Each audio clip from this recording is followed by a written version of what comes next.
Hey my friends, welcome back. We are continuing our road trip around the province of Ontario, and for this video we are in Burlington, Ontario. This is day one and we got a list of things to do in Burlington. My brother, who you've seen in several of my videos, lives here, so we are taking some time to fully explore his backyard.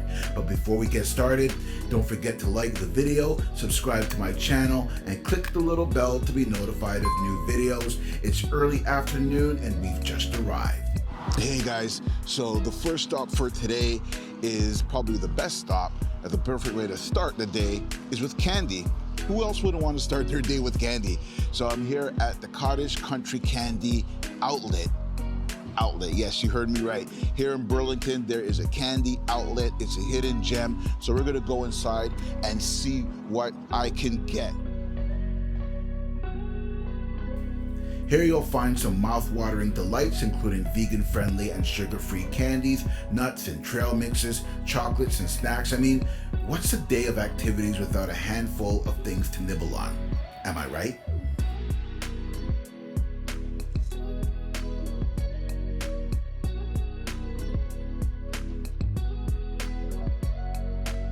So the next stop is the Royal Botanical Gardens here in Burlington, and I am going to check out the Rose Garden.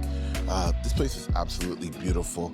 There's this amazing, gentle, classical music playing in the background on the speakers, and it's just so calming and just so soothing. Like, I'm gonna have difficulties leaving this place because you just want to just take a nap. It's incredible, very beautiful. Everything smells fresh. I love it. The Royal Botanical Gardens is not just any garden, but it's Canada's largest garden and arguably one of the top Burlington attractions. The exquisite landscapes are divided into several sections and spread across 900 hectares of land. It features 4 outdoor gardens, 3 restaurants, a gift shop, 1 greenhouse, and over 1,000 plant and flower species. For dinner, we head over to Pepperwood Bistro. It's a local hotspot in Burlington, serving up contemporary bistro fare before calling it a night at Holiday Inn Burlington. Good morning and welcome to Burlington. This is day one of a 2-day weekend getaway here in Burlington, and the perfect place to start bright and early in the morning is with donuts and coffee. And this place here, Sunshine Donut, has some of the best, most biggest donuts that you'll ever seen. This place is awesome. So let's go inside and see why the lineups are so damn long.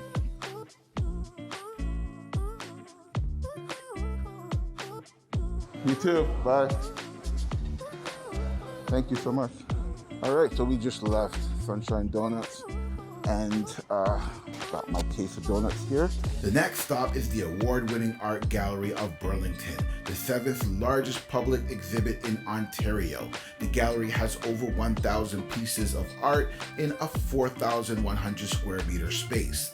One of the biggest attractions is its collection of contemporary Canadian ceramics, which is also the largest in Canada.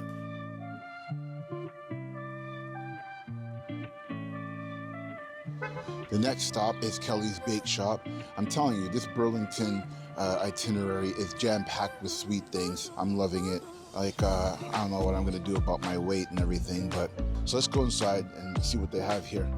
Decadent, delicious vegan cupcakes, mouth-watering giant cookie sandwiches, which I personally recommend, and award-winning mile-high brownies. And if you want a hint of European charm, head over to Village Square. It's home to lively farmers markets in the summertime, an array of shops and eateries, and the North Cole Christmas market in the wintertime. Walk along cobblestone alleyways and admire some historic architecture hugging this small square. And located in the Village Square is the Village Cigar Company and Barbershop, as I've scheduled another beard trim. It's home to a 100 square foot humidor housing the finest cigars in the city. And while you wait, you can learn about recognizing the taste and people's preferences and making recommendations in the cigar world. Looking good as always, and we head over to the next stop, the North Cole. All right, so I'm here with Will, and Will is the owner of the North Pole. See, I didn't say North Pole, it's North Pole. So thank you so much for having us here. Yeah, no problem. Thanks so much for coming down. Yeah, no problem. So tell us a little bit about what inspired you to start this place. So the whole concept of the North Pole is to basically bring the essence and the feeling of the cottage to the city.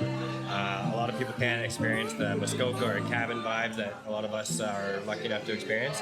And we want to bring that experience down here in food, apparel, and everything else that we kind of do here, and bring that experience to life. Awesome. Yeah. So what kind of food can we expect here then? Absolutely. So we kind of have an elevated pub food here, but everything has a Canadian spin on things. We make sure to use all Ontario or Canadian imported foods, and everything here is basically local. We want to make sure that it's fresh and right to your plate, right from around the corner pretty much. So everything from our meats, produce, and everything else you can pretty much imagine is made in Ontario here. Yeah, this is awesome. So I wish you like ultimate success. Yeah. My brother here who's filming, you can't see him, he's behind the camera, but the audience know who he is because he's in a lot of my videos. He lives here. Oh, no way. So whenever I come to visit, I'm definitely gonna pop in here and grab a beer. Perfect. Well, I really appreciate that. Thank you so much for your time today, and that's great. Awesome, no problem. Thank you.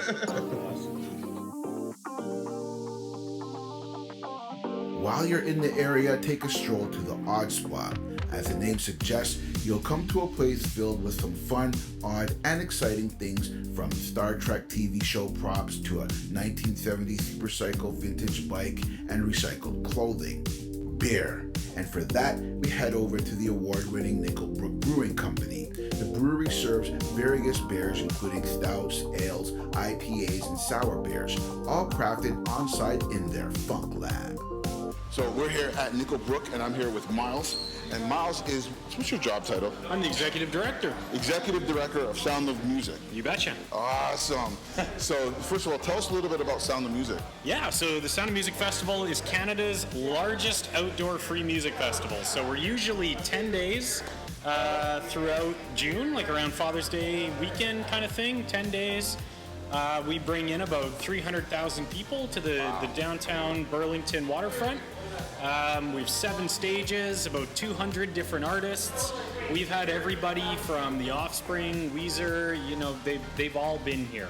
Wicked. Yeah. Awesome. And how long did you say it was going for? This festival, well, this would have been the 43rd year of the festival had it not been for COVID. But Damn you, COVID. Damn you, COVID. But normally it is a 10-day music festival. What we've done different this year, though, is we've taken the festival experience and kind of blown it up for the entire summer, so that we're not drawing 250,000 people to the park for one weekend. Instead, we're doing 3 months of music. So we're at Nickelbrook today doing club series. We've got a local artist out performing on the patio, so you can enjoy some amazing Nickelbrook beer, listen to some great music, and it's all brought to you by the Sound of Music. So where can people find out about the festival? soundofmusic.ca. All the info you need is there, everything about our club series. We've got a couple of big shows coming up in August with Tokyo Police Club, Born Ruffians, and 5440. So, 5440, like I can't believe. They're celebrating their 40th year. Like, holy 5440th smokes, man. is what they're calling it. Yeah. Yeah. Nice. It's, you know what's funny? 5440, like, they are a Canadian staple. Like, Yeah, they've that's what I'm played saying. every town in this entire country. They still bring an amazing show. Wow. And they're good dudes. And what's cool about 5440 is they're super humble about their career. So Nice. we just actually interviewed them for our podcast. And, yeah, like they know who they are, they know where they're at in their career, and at this point, all they want for the fans is to make a show that's fun. They don't care about making it, they don't care about success and fame, they just want you to have a really good time. So I think it's going to be a great show. Okay, next is dinner at Spence's at the waterfront. Here you'll get to savor freshly grown produce from their farm and sustainably sourced seafood. It's the perfect place to end a beautiful day enjoying delectable food with a spectacular view. Speaking of spectacular views, our final stop is the Brant Street Pier. That's it for day 1. Don't forget to like the video, subscribe to my channel, and click the little bell to be notified of new videos like Things to Do in Burlington Day 2. Thanks for watching. Love you guys. Cheers.